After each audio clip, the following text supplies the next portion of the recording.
Écoutez-moi tous attentivement. Je veux que vous arriviez à régler vos problèmes en devenant riche. La découvert à la banque, super. Travaillez, votre proprio veut vous foutre dehors. Super, travaillez. Vous devez être un féroce, vous devez être impitoyable. C'est ce que je veux que vous fassiez. Le stress tue. Je suis sûre que vous avez déjà entendu cette phrase. Moi, quand je l'entendais, je me disais, bah non, en fait, le stress, il tue pas. Ça fait mal au ventre, parfois, mais faut pas exagérer, en fait. Le stress, ça va pas tuer. Il y a des choses qui tuent, mais pas le stress, quand même. Mais aujourd'hui, je mesure à quel point c'est vrai.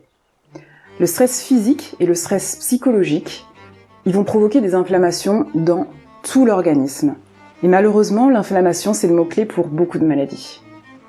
Lorsqu'un événement stressant se produit, il va créer un choc. Le problème, c'est que si ce choc il est répété, ça va entraîner une réaction en chaîne qui petit à petit va produire une diminution de vos défenses immunitaires. En vérité, le corps, il est bien fait. Parce que le stress, il est là uniquement pour votre bien et pour votre sécurité.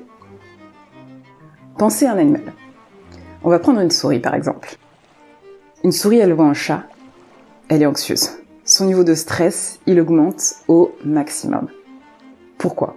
Parce qu'elle doit prendre la meilleure décision pour sa survie en un minimum de temps. Le corps, il va augmenter une production de cortisol et d'adrénaline. Le cortisol, ça va permettre au corps d'accéder aux réserves d'énergie. L'adrénaline, elle entraîne une augmentation du rythme cardiaque.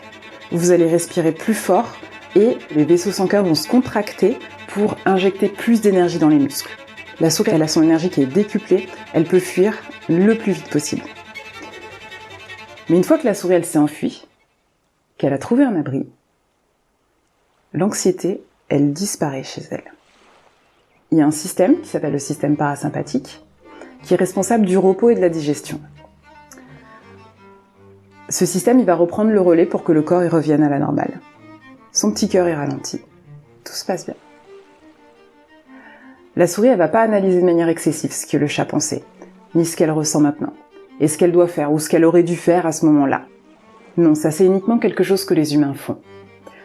Quand un humain rencontre une situation stressante, il y attache instantanément un sens. Et c'est enregistré pour toujours. Il se remémore les événements, il revit des situations stressantes. Ça va entraîner un dérèglement de la sécrétion du cortisol, ce qui va gravement nuire à votre système immunitaire. Et ceci, ça a malheureusement un impact sur presque toutes les cellules de votre corps. Ces réactions qui sont liées au stress, elles sont pas du tout une mauvaise chose au départ, comme je vous ai dit tout à l'heure. Mais le fait que notre esprit cumule toutes ces situations au fil du temps sans jamais les évacuer, ça c'est un problème. Et ça va déclencher à court terme des troubles du sommeil et de l'appétit, de la fatigue et tout un tas d'autres problèmes que l'on connaît tous.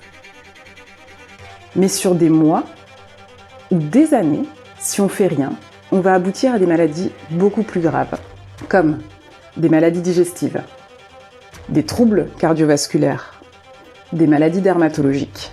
Vous avez votre système immunitaire qui est affaibli. Et donc, vous allez plus facilement succomber aux infections, aux virus, aux bactéries. Ce stress continu, il joue aussi un rôle dans certains cancers. Et il va contribuer au déclenchement de certaines maladies auto-immunes. Alors, comment on fait pour pas tomber là-dedans ? Comment on fait pour inverser le mécanisme avant qu'il soit trop tard ?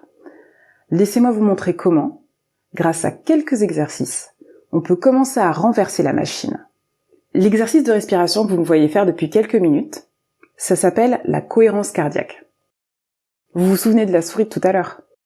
Donc dans une situation normale, quand le stress il est terminé, il y a un système qui se remet en place, qui est le système parasympathique, et qui est responsable du repos et de la digestion. Il reprend le relais pour que le corps revienne à la normale. Eh bien, en ralentissant la respiration de cette manière, vous allez consciemment relancer ce système pour apaiser l'organisme. C'est pas très compliqué. Allez, on y va, je vous montre.